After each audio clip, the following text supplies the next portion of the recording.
Barbara Vettoretti si prende il primo passaggio, 31,48 davanti a Katia Cagnato, 31,94 e poi Giulia Battistella, 32,75.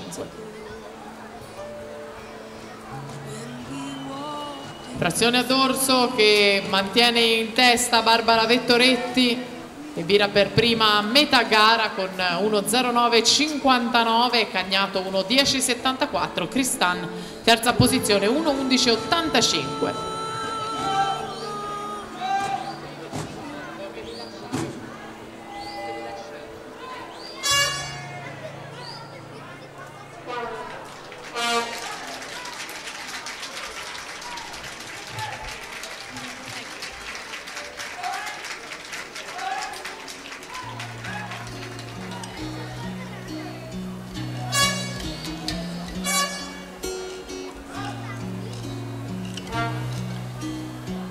Katia Cagnato si mette in evidenza nella terza frazione, si porta al comando proprio lei davanti a Barbara Vettoretti e Giulia Pegorin.